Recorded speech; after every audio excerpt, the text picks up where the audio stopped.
오늘 이 시간 봉독해드린 스가랴서 4장 1절에서 7, 8절까지 있는 말씀을 중심으로 오직 성령으로 되느니라, 이와 같은 제목으로서 함께 은혜를 나누고자 합니다.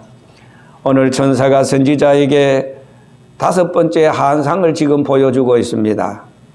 이 한상은 순금 등대입니다. 그리고 그 꼭대기에 주발 같은 것이 있었습니다. 7개의 등잔이 받치고 있었습니다. 주발 좌우편에 감단나무가 서 있는 이와 같은 한상이었습니다. 오늘 여러분, 우리 인생은 길 가는 나그네와 같습니다. 이 길은 험하고 멀고 그리고 지루하고 때론 힘들고 때론 험악하고 가파르고 힘들 때가 한두 번이 아닙니다. 오늘날 우리가 이 세상을 살아가는 데는 적어도 몇 가지의 힘이 필요하다고 생각할 수 있습니다.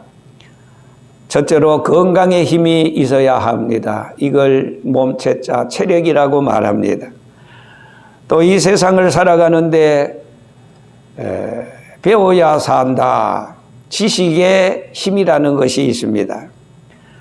그리고 세 번째는 암만 해도 뭐니 해도 머니가 최고야. 돈이 있어야 합니다.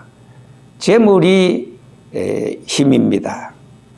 그리고 뿐만 아니라 어떤 사람들은 사람을 지배하고 통치하는 이런 권력의 힘, 이걸 가지고 많은 사람들을 좋게 옳은 대로 그런 그 역할을 하기도 하지만은, 그러나 권력을 남용해서 자기의 배를 불리고 이런 못된 사람도 우리 주변에는 없잖아 있습니다. 이상의 힘은 물리적인 힘으로 육체의 힘, 물리적인 힘이라 그렇게 말합니다. 그런데요, 여러분, 이와 같은 힘만 가지고는 해결하지 못할 문제들이 이 세상에는 얼마나 많은지 모릅니다.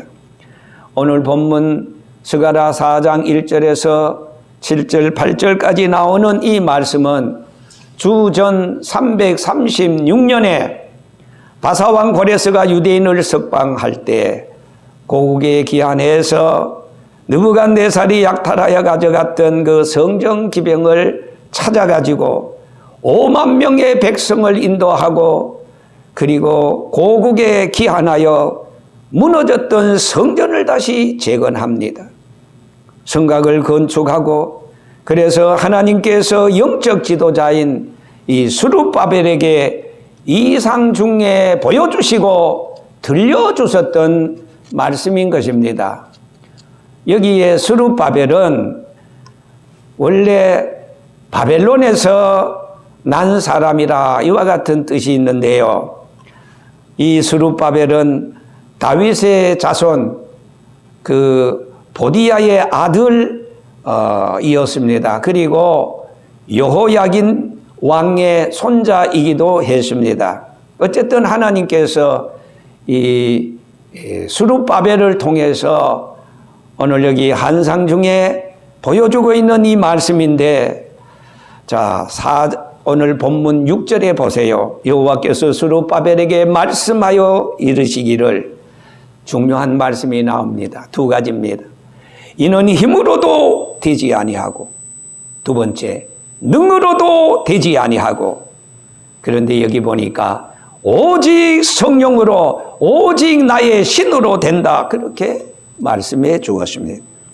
이 말씀을 중심으로 3가지를 제가 여러분들에게 짧은 시간에 말씀드리도록 하겠습니다. 첫째로, 모든 천사가 지나서 보면, 알고 보면은 인류 역사의 흥망성쇠도, 그리고 개인이 이 땅에 와서 하나님을 만나고 믿음 생활을 하다가 우리 인생의 종국에 가서 나의 하나님 하면서 하나님을 바라보고 나가는 천국의 백성이 된 이 모든 사실이 사람의 수단과 방법과 계획으로 되어지는 것이 아니라 내가 모를 때, 우리가 모를 때 하나님이 섭리하시고 계획하시고, 그래서 사실 전적으로 인류의 흥망성쇠는 하나님의 손에 달렸다. 바로 그와 같은 말씀인 것입니다. 그들이 포로 생활에서 풀려나는 것이나 그들이 성곽을 쌓고 그리고 예루살렘 성전을 재건하는 이 모든 것이 이스라엘 백성들의 열심이 아니라 하나님은 스룹바벨을 통해서 하나님이 이스라엘 민족의 회복을 위해서 역사하시는 일이라 그 말씀인 것입니다. 그런 거로 이 스룹바벨을 통해서 성전을 재건하고 성곽을 쌓고 하나님 앞에 다시 무너졌던 제단을 수축하는 것이 사람의 손에 있지 않습니다. 사람의 방법과 사람의 열심에 있지 아니합니다. 오직 하나님의 손에 달려있다. 하나님의 능력에 달려있다. 바로 이와 같은 말씀인 것입니다. 그런 거로 성전을 재건하는 일이 아무리 힘들고 어려워도 하나님께서 오직 성령으로 함께 하시면은 능히 재건할 수 있을 뿐만 아니라 능치 못하심이 없다. 하나님의 손에, 하나님의 역사에, 하나님의 섭리에, 하나님의 그 뜻에 하나님은 그대로 밀고 나가신다 이 말씀인 것입니다. 이스라엘 민족의 조상들이 애굽을 나와서 여러분 가나안을 향해서 갈 때 그들에게 여러분 참으로 인간적으로 감내할 수 없는, 견딜 수 없는 그 40년의 강야 생활을 한번 생각해 봅시다. 그들이 얼마나 힘들고 지루한 여정이었습니까? 그러나 그때마다 하나님께서 절대적으로 이스라엘 백성이 가는 그 여정 앞에 초자연적인 방법으로 이적을 베풀어 주었습니다. 출애굽기 17장에 있는 말씀을 보면은 낮에는 구름 기둥으로 저들의 가는 길을 시원하게 해주었어요. 그리고 밤에는 불 기둥으로 저들의 가는 길을 비춰주시고, 불 기둥이니까 후라시가 있었습니까? 캄캄하지만은 불로 비춰주심으로써 그 길을 따라서 하나님이 불기둥의 지도를 통해서 저들의 가는 길을 인도해 주시고, 또 저들의 기온은 낮과 밤의 차이가 엄청나게 심합니다. 그래서 여러분 아시다시피 야곱이 이렇게 고백하지 않았습니까? 내가 밤에는 추위를 무릅쓰고 낮에는 더위를 무릅쓰고 눈붙일 겨를 없이 지내었나이다. 그렇게 말씀합니다. 우리말로 말하면은 죽을 고생했다는 겁니다. 자, 이처럼 우리의 사계절하고는 좀 차이가 있습니다. 이 아열대성 기후가 되어서 낮이 되면은 엄청나게 덥습니다. 그러나 낮에도 그늘 속에만 들어가면은 시원합니다. 밤에는 춥습니다. 그래서 하나님께서 이스라엘 백성이 애굽을 나올 때 요대기 하나 가지고 나온 것도 없어도 하나님이 수천만 개의 난로를 피워도 뜨겁지 않지만 뒤에서 후끈후끈하게 불기둥으로 저들을 인도했습니다. 여러분, 이스라엘 백성들이 바로의 학정에서 해방에서 강야로 나와서 홍해를 육지와 같이 건너고 저들이 40년의 긴 여정을 나아갈 때 저들이 수단으로, 저들이 계획으로, 저들이 길쌈에서 옷을 입었습니까? 저들이 씨를 뿌리고 농사해서 먹을 음식을 장만했습니까? 아닙니다. 하나님께서 저들에게 그야말로 새벽이 되면은 만나를 내려주셔서요. 이스라엘 백성들의 피와 땀과 수고가 아니라 하나님께서 이스라엘 백성을 위해서 만나를 주셨습니다. 이것이 바로 사람의 수단과 능으로 못하지만은 하나님은 하나님의 사람들을 위해서 졸지 아니하십니다. 주무시지도 아니하십니다. 지금도 하나님은 하나님의 구원의 역사를 위해서, 하나님은 대한민국을 위해서, 하나님은 내가 알지 못하는 사이에 나를 위해서 계속 일하시고 계시다는 사실인 것입니다. 같은 바다 같은 길을 걸었으나 하나님의 택한 이스라엘 백성들은 홍해수가 구원이 되었습니다. 너희들 그 건너면 우리는 못 건넌 줄 알아. 겁없이 뛰어들었던 바로왕의 군대는 같은 시간 같은 길을 걸었으나 하나님께서 그 홍해수로 말미암아 수장시켜버리고 말았습니다. 이것이 바로 하나님이 하나님의 나라를 위해서, 하나님의 백성을 위해서, 하나님의 자녀를 위해서 일하시고 계신다는 증거인 것입니다. 여호수아서 10장에 보면은 아모리 족속의 5 왕들이 함께 모여서 모든 군대를 거느리고 기브온을 치고자 올라왔습니다. 여호수아에게 사람을 보내어서 속히 올라와서 우리를 구해달라고 했습니다. 그런데 여호수아가 모든 군사와 더불어 길갈로 올라왔습니다. 인간적으로 보면은 여기에 이 아모리 족속 5 왕입니다. 다시 말해서 5 나라 왕과 그리고 여호수아 이스라엘 하나 5대 1입니다. 그런데 하나님께서 전쟁은 사람의 손에 달려있는 것이 아니라 아사왕의 기도처럼 여호와여 우리를 돌봐 주옵소서, 전쟁이 사람의 손에 있지 아니함을 보여주시옵소서, 강한 자와 약한 자 사이에 도와주시는 분은 오직 만군의 여호와 하나님이심을 실력으로 보여달라고 기도했을 때 하나님께서는 아사왕의 손을 들어주시고 전쟁에 승패를 가져오지 않았습니까? 다윗 한 사람이었습니다.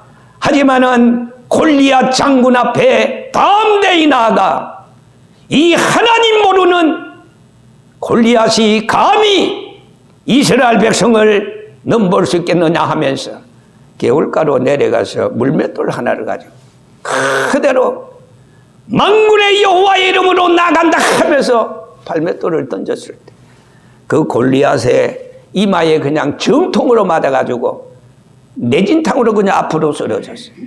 여러분, 하나님이 함께 하시면은 사람의 수단과 방법과 총칼이 많다고 해서 전쟁에 승리가 있는 것이 아닙니다. 하나님이 우리 위해 싸워준다는 사실인 것입니다. 자, 보세요. 여기에 여호수아가 믿을 수 있는 힘은 오직 군대의 숫자에 있는 것이 아니었습니다. 만군의 여호와의 하나님밖에는 없다는 것을 고백했습니다. 그가 늘 그랬듯이 하나님께 여호수아는 기도했습니다. 하나님밖에는 없습니다 하면서 간절한 마음으로 기도했습니다. 여호와여 여호와여 우리 이스라엘 백성을 도와주옵소서. 그때 여호수아서 10장 11절에 있는 말씀을 보면은 여호와께서 여호수아에게 말씀하십니다. 여호수아야, 그들 두려워하지 마라. 놀라지 말아라. 내가 그들을 내 손에 넘겨주었으니 그들 중에 한 사람도 너를 당할 자가 없느니라 그랬습니다. 그리고 나서 여호수아서 10장 9절에 그 여호수아가 길갈에서 밤새도록 올라가니 갑자기 그들에게 이르셨습니다. 여호와께서 아모리 족속 5 나라 연합군들 이스라엘 앞에서 보기 좋게 패하게 만들었습니다.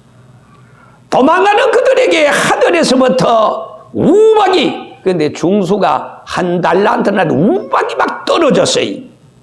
그래서 성경에 보니까 11절에 칼에 죽은 자보다 우박에 죽은 자가 더 많다 그랬어요. 여러분, 역사적으로 2차 대전 때도 보면은 독일군과 프랑스의 그 전쟁 가운데서, 그리고 여러분 영국과 이 연합전선에 있어서 독일의 전차 공단이 하나님께서 그냥 그냥 갑자기 비를 내려주셔서 수렁같이 그냥 그 전차가 움직이지를 못해서 결국은 인간적으로 만만하고 우리는 숫자가 많아 우리는 전차가 많아 사람을 의지했던 그 군대는 처참하게 무너져. 하나님께서 처칠의 그 눈물 어린 기도를 들어주시고 승리를 허락해 주었습니다. 자, 여러분, 여호와께서 아무리 사람들을 이스라엘 앞에서 넘겨주시던 그날에 여호수아가 여호와께 아뢰었습니다. 이스라엘 그 목전에서 태양아 너는 기본 위에 머무더라. 달아 너는 아얄란 골짜기에서 그리할지어다 하매 여러분 태양이 머물렀어요. 여러분 달이 멈추기를 백성이 그 대적들에게 원수를 갚기까지 하였다 그랬어요. 전쟁은 여호와의 손에 달려있다는 것을 우리는 알아야 합니다. 오직 성령으로 참된 예수님의 증인이 될 수 있다는 사실입니다. 베드로가 그랬습니다. 사도들이 그랬습니다. 베드로는 이렇게 기도합니다. 사도행전 5장 4장 29절에 주여 이제도 저희들의 위협함을 하감하시고 종들라이금 담대히 하나님의 말씀을 증거하게 하시옵소서. 손을 내밀어 병을 낫게 하시고 가는 곳마다 하나님의 영광이 나타나게 하여 주시옵소서. 기도했습니다. 그랬더니 막 함께 기도했던 사람들에게 성령이 임했습니다. 베드로가 예수를 3번 부인했어요. 비겁했어요. 그러나 그가 예수님 부활 성천하고 오순절 성령을 받았을 때 그는 담대했어요. 어디서 그 힘이 생겼습니까?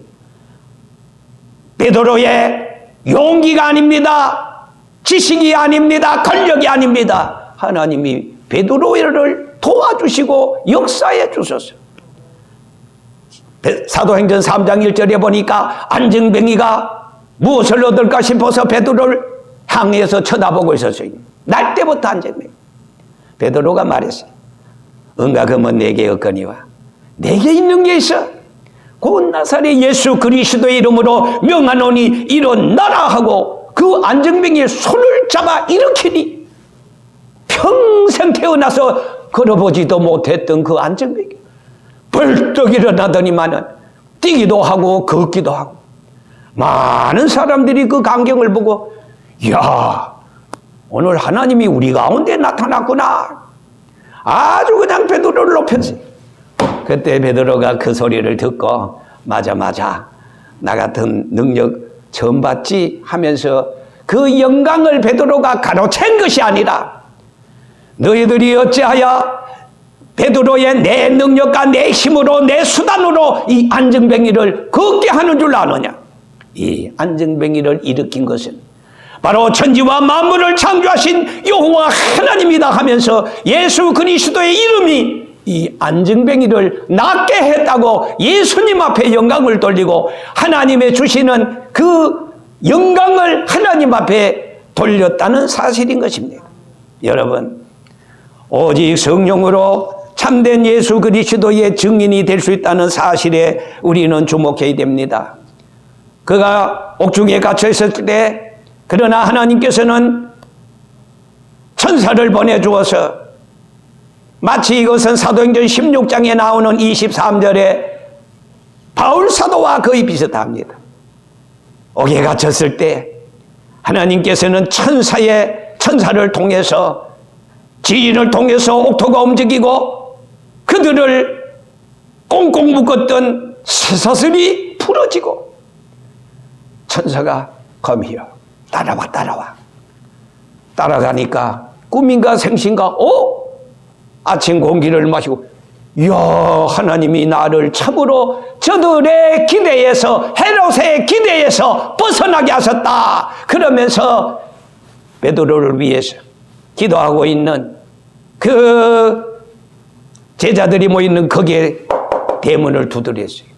깜짝 놀랐어요. 이 어찌 된 일이냐. 아주 그냥 놀랐어요. 그때 참으로 하나님께서는 복음 전파를 위해서 인간의 힘에는 한계가 있지만은 보소내와 닷들에와 사마리아와 같은 이 해방꾼들이 많지만은 그러나 오직 성령으로, 오직 하나님으로 복음을 제자들은 담대히 증거할 수 있었다는 사실인 것입니다. 마지막으로 세 번째, 오직 성령으로 여러분 의와 평강과 희락을 누릴 수가 있다는 사실입니다. 로마서 10장 17절에 보면은 하나님의 나라는 먹는 것과 마시는 것이 아니요 오직 성령 안에서 의와 평강과 희락이라 하였습니다. 여러분, 경험한 사람들이 많습니다. 세상에 먹는 것에 희락이 있고 소망이 있고 평안이 있고 낙이 있습니까? 세상에 그 권력이 사람을 영구히 행복하게 만들어 줍니까? 그렇지 않습니다. 오히려 그것 때문에 지금 밤잠을 자지 못하고 고통 중에 있는 사람이 한두 명입니다. 여러분, 그러나 오직 성령의 충만함을 받고 말씀을 통해서 성령이 내 안에 계시면은 전에 경험하지 못했던 마음의 평강과 기쁨이 넘쳐요. 그래서 그것이 바로 예수 믿는 참 맛인 줄 믿습니다. 예수 믿는 맛이 거기 있어요. 고등학교 다닐 때 친구들이 성경을 보고 있을 때, 야, 예수 믿으면 맛있어? 예수 믿으면 재미있어? 내가 뭐라고 설명합니까? 맛을 보고 맛을 압니다. 예수는 참 믿어봐야 합니다. 성령을 받아봐야 합니다. 전날에 세상이 나에게 주지 못했던 그 마음의 평강과 소망과 기쁨과 자신감과 그리고 살 소망이 생기고, 여러분, 오직 성령으로 마음의 희락과 화평과 그리고 평강을 하나님이 허락해 주시기 때문인 줄 믿습니다. 오늘날 도시문화에서 현대인들의 마음은 너무나도 황폐했습니다. 가치 기준이 흐려졌습니다. 삶의 기상도가 바뀌어졌습니다. 불안합니다. 초조합니다. 갈등과 허물한 병이 점점 심각하게 전염되고 있습니다.